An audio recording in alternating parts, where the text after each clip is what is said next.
Hello, I'm Wrecker1Million, and this is a video a little bit about behind the scenes of the making of Layout 4. It's early Saturday morning, but I'm going to dismantle this layout today, so I figured I would do this now, so that you guys could know a little bit about how it was made and what went into the thought process of making it and everything on the layout. So I guess in no particular order, I'll start out with the blue shunter that was featured in the second half of the video. Now, this is based off of the 7760. In fact, this design is almost identical to the 7760.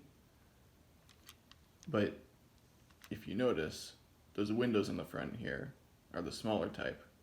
They're not the $20 rare blue versions of the 1x3x2 windows.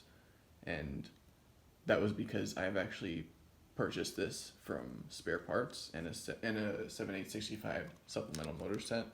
That's why it has the motor. But this is not a complete set of 7760. You'll also notice that the weight bricks in the back and in the front, those black areas behind the ladder here, are not blue. That's because the blue weight bricks were only in the 7760, and they're, again, about 20 bucks each.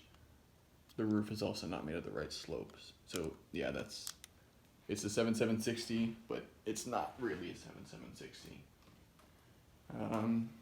I guess some more, you can see my control panel has grown a lot since my first layout video, and that's because I now have 5 points, 2 signals, decoupler, and a level crossing. The decoupler and 3 of the points were actually purchased between layout 3 and layout 4. So out of the 6 points in this layout, if I zoom out a bit, you'll be able to see there are 2 in the back and then 4 in the front. 5 of them are electric. And you'll see from the video, if you watch my original layout video, which ones are electric, because they're all activated throughout the video. And then that one right in front of the 7730's engine here, that one is not electric because that leads to what I call the dead siding. And if you look closely there at the end where the 7760's, the poor man's 7760 is, you will see that there is no conducting rails there, and that's because I only have 2 signals, but 4 engines, and it's really hard to run 4 engines at the same time with only 2 signals, because you need about as much signals as trains.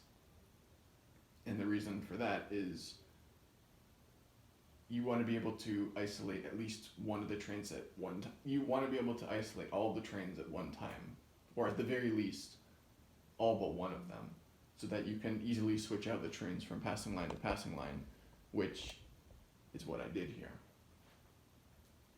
So I have that dead siding on the left side so that I can permanently take one of the engines out of commission, or not permanently, but I don't have to isolate it with a signal.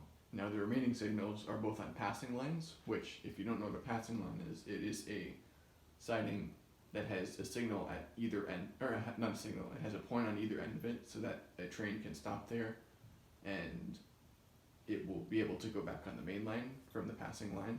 So I have 2 of those. You'll see one, the 7745 is on, and that goes in the back, and the other, the 7730 is on, and that is behind the 7760 with the mail van. So you can see the point to the right there is controlling whether the trains go onto the passing line or they continue on the main line.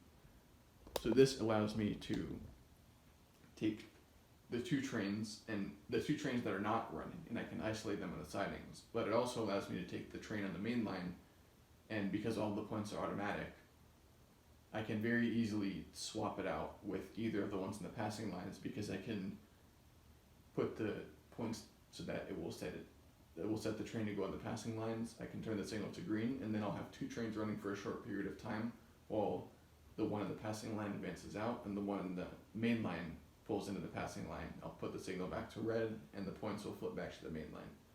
So that only takes 5 to 10 seconds, and I believe I switched trains 2 or 3 times in my original layout video.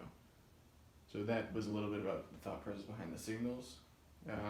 The points were, they were put in the passing lines, and then my 5th remote control point, that one I put on the siding here that goes to the decoupler, and I really wanted to feature the decoupler in this video because obviously I got it sealed, so you should watch my original review. And as you saw in the second half of the video, I featured the 7760 that decouples the 7730 wagons, and then the 7750 will pick up the wagons and drive around the track once as a very long freight train. So that's pretty cool, and the decoupler is, again, a very unique set. I can't say that enough.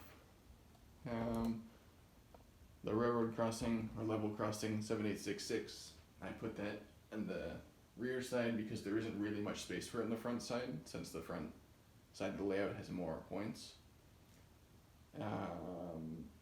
What else? Oh, the lighting. I put the 7867 light post in the layout on the front side, and then I had an extra cable, an extra long cable, and two shorter cables. And what I did was as you can see here, I installed lights in the 7745 station and connected those lights to the 7867, which in turn is plugged into the transformer on that left side. I zoom in here. You can see that there's wires there connecting out of the final point remote control, and those go to the light right there. There's a cable there that goes to the light there, and so on and so on.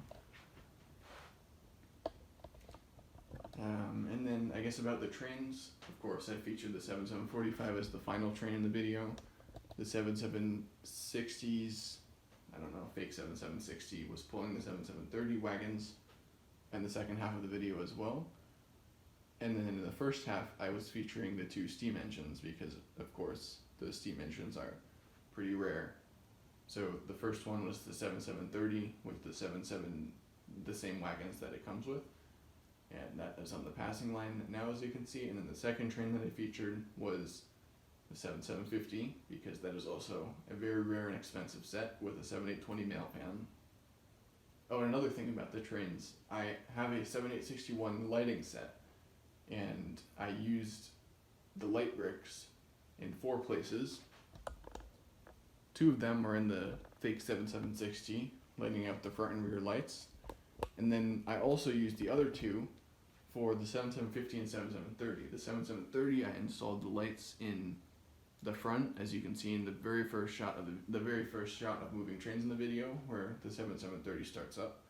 And the second one I installed in the top of the 7750. Now, if you know about the 7750, you'll know that it comes with light bricks in the back of the tender, illuminating the red lights, and the light brick in the front is illuminating those yellow lights in the light prism. But the white light on the boiler is not illuminated, so I installed an extra light brick in there so that you can see that.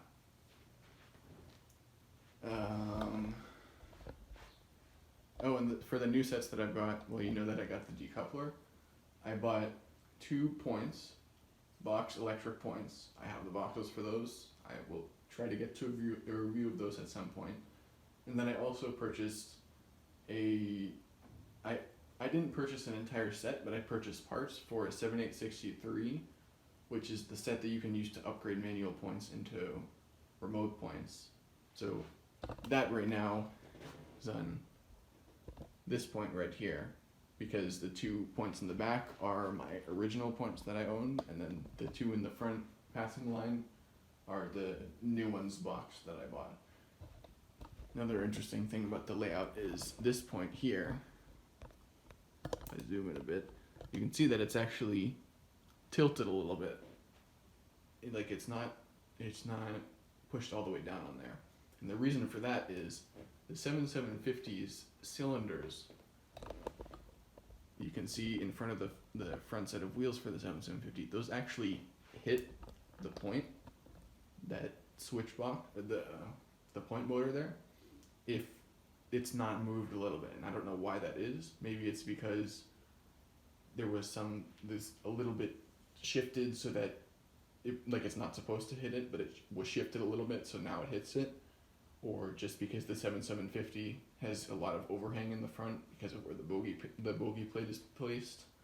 But I had to modify that just a little bit so that I could get the 7750 actually onto the siding with the decoupler, which is a pain, but you kind of have to deal with things like that when, with Lego 12 volt trains. So I'm over 10 minutes now in this video, so I think I'll end it here. I've got to dismantle this layout, and then maybe later this weekend I will be able to film a review or something like that. I still haven't reviewed the 7750. I have to do that. I don't think I've reviewed my level crossing or any of my other supplemental sets, so I'll have to do that. I will not be able to post next weekend because I'm busy, but hopefully I will be able to post more often soon. So thank you for watching. As always, be sure to subscribe and share this video, and I will see you in my next video.